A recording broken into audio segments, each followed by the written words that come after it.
Selamat siang guys. Masih di acara yang gak bosen-bosennya ngasih info seru. Spesial pantun buat kalian nih. Buah asam, buah keladi, buah mangga, manis rasanya. Ini sashimi, bukan sembarang sashimi. Sashimi tuna, maknyus rasanya. Garing dikit, yang penting happy guys. Bukan cuma sashimi tuna, masih ada cakalang fufu, dodol tradisional, sampai kopi tradisional khas Sulawesi Utara. Ayo Jo, nongkrong depan Ngana PTV.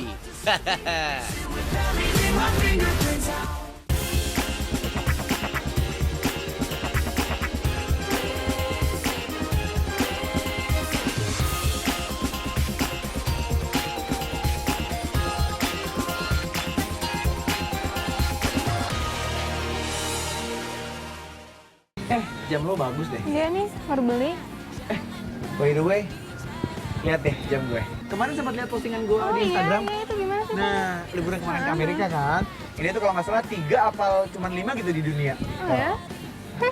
Palingan juga KW. Iya, saya juga baru beli kalung nih.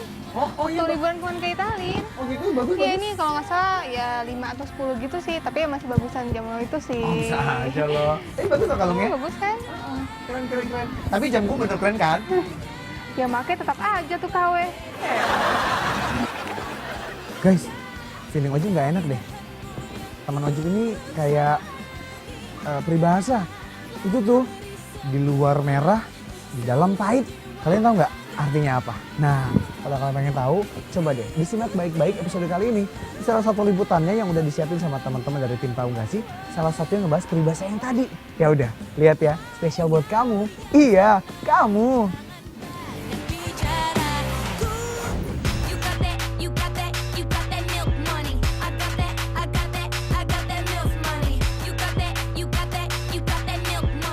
Ada yang hobi makan sashimi khas Jepang.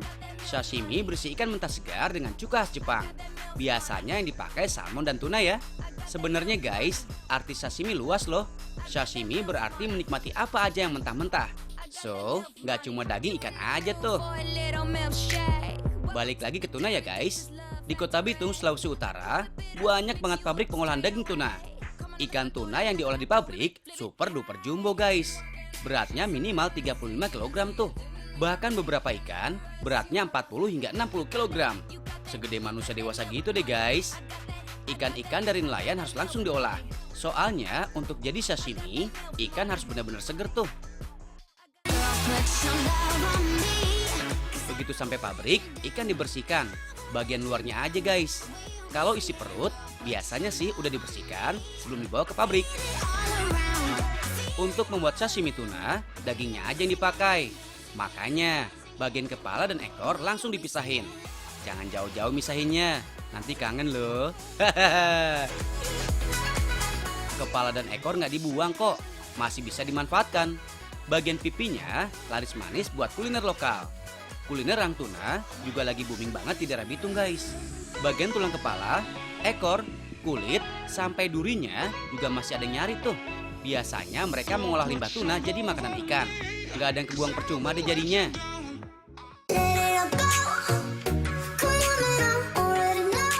Next step guys, daging tuna dipisahkan daging dan durinya. Satu ekor ikan begini biasanya dibelah menjadi 4 bagian. Selanjutnya ikan dikuliti. Tahu nggak sih guys, kulit tuna lumayan tebal loh. Fungsinya mencegah suhu mereka lebih tinggi dibanding suhu di lingkungannya. Belum kelar sampai di sini ya guys. Masih ada pengecekan dan pembersihan ulang. Pokoknya sampai benar-benar bersih dari kulit dan tulang. Sekalian dikelompokin, mana yang layak ekspor dan enggak. Oh iya, buat tambahan info nih guys. Dari seluruh daging tuna ini, paling banyak hanya 60% aja yang jadi sashimi. Semuanya daging bagian dalam. Seratnya paling lembut dan halus tuh guys.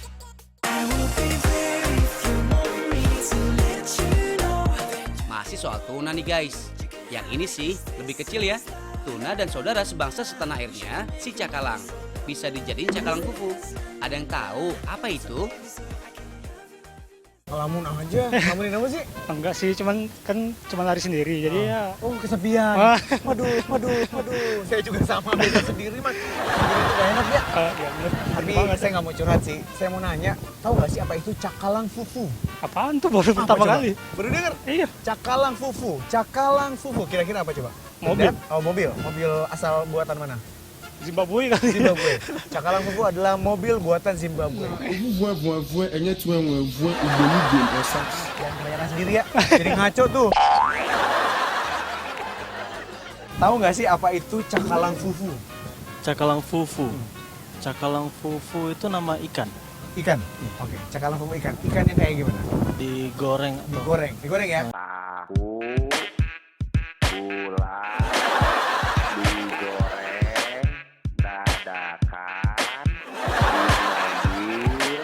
digoreng. Ikan yang digoreng. Terkenal di satu kota. Manado. Mana? Ikan cakalang banyak kan Manado? Oh iya. Guys, pengen tahu cakalang fufu. Ini ada jawab mobil. Ini jawabnya ikan digoreng. Kita lihat. Kita lihat. Cakalang fufu ini ikan ya sebetulnya. Ikannya sebesar-besar ikan tongkol. Cuman kalau hampir sama ini satu rumpun dengan ikan tongkol. Cuman kalau cakalang itu dia bergaris. Dan dia juga keras gitu loh sebetulnya. Dan cakalang itu diolahnya secara pengasapan. Ada yang cara pengasapan atau bagaimana yang disebut dengan cakalang fufu itu adalah yang diasap.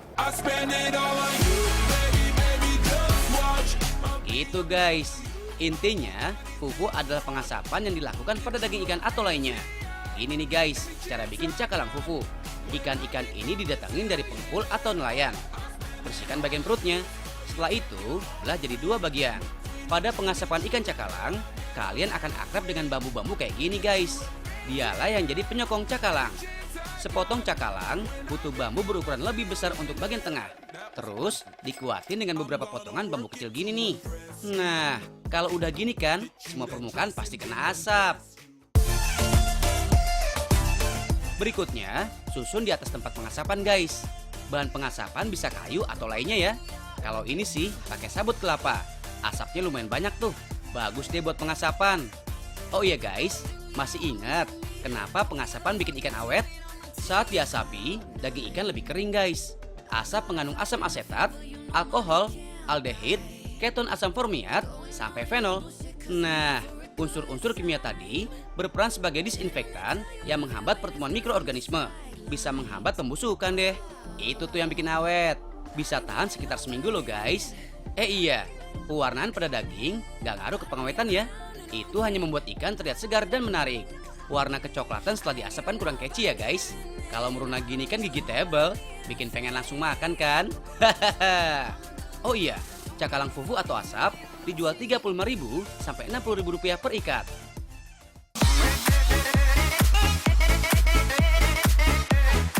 Ngopi-ngopi ganteng yuk guys. Ada kopi yang bisa kalian cobain kalau ke Manado nih. Kopi aheng namanya. Sebutan aheng diambil dari nama burung. Itu sejenis merpati hutan yang tinggal di sekitar Sulawesi Utara guys. Nggak hanya biji kopi yang dipakai, ada tambahan biji pala yang udah dimakan burung aheng. Terus dikeluarin bareng kotoran. Ya semacam kopi luwak gitu deh guys. Nikmatin deh sensasi minum kopi beraroma pala. Kalau yang ini kopi lembawua guys. Lembawua adalah nama lain dari pohon Nusa Indah. Aroma kopi ini relatif lembut ya. Buat temen kopi, coba ini makanan yang kaya dengan local wisdom alias kearifan lokal. Yap, sagu. Namanya sagu humbia guys. Tepung sagu dicampur parutan kelapa. Panaskan dalam wajan tuh, tanpa minyak atau air ya guys. Zat pati dalam sagu cukup tinggi. Jadi saat dipanaskan mereka saling nempel. Hasilnya jadi semacam kerak telur atau martabak ini nih.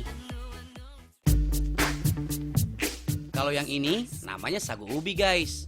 Ini sagu yang berbahan dasar ubi kayu atau singkong ya. Cara bikinnya hampir sama dengan sagu humbia. Bedanya ada tambahan gula merah. Kalau sagu humbia sih udah dapat rasa manis alami dari sagu tuh. Masih jajanan khas Sulawesi Utara nih guys. Dodol. Loh, kok dodol sih? Jangan samain dengan dodol yang biasa kalian makan guys. Dodolnya beda nih. Tuh, bahannya aja lebih banyak. Biasanya dodol hanya pakai tepung ketan, santan, dan gula merah. Kalau di sini, dodol ditambah bubuk kayu manis dan bubuk jintan. Aroma wanginya lebih kuat tuh. Terus ada kacang tanah sangrai yang bikin lebih gurih nih. Ada 2 tepung yang dipakai nih. Tepung beras ketan dan tepung beras. Jadi kepo deh. Kalau ngeliat bentuk aslinya, kalian bisa ngebedain nggak beras biasa dan beras ketan? Aku di tengah dong, coba aku di tengah. Nah, coba. Nih aku pegang 2 buah benda, ya. Yang mana di antara 2 ini adalah beras ketan. Ini nih, Kenapa? warnanya. Warnanya. Lebih apa? Kalau yang ketan lebih putih, kalau yang beras biasa lebih bening. Oh, lebih bening. Din, aku megang 2 buah nih. Iya. Yang mana Beras yang nih. Oh iya, betul beras. Nah, yang mana yang beras ketan, Din? Beras ketan ini. Itu kenapa? Warnanya. Dari mana? Warnanya. Iya. Kalau beras Dia bening-bening kayak Bening, gini. oke. Ya. Kalau ini Kalau putih warnanya. beras ketan lebih putih. Putih. Oke, terus apa lagi? Bentuknya? Bentuknya sama sih. Bentuknya hampir mirip sama ya. Jadi bisa dilihat dari warnanya. Iya, warnanya. Lebih Putih. putih. Kayak Aku. oh putih ya? Insya Allah. Nama kamu siapa tadi? Dina. Dina. Dina, tak seperti Dini. Tapi Dini tak seperti Dina. Ya udah. Dini siapa ya, Mas? Dini ada teman aku. Lebih putih kamu sih. Lebih manis kamu juga. Ingin rasa hati berbisik.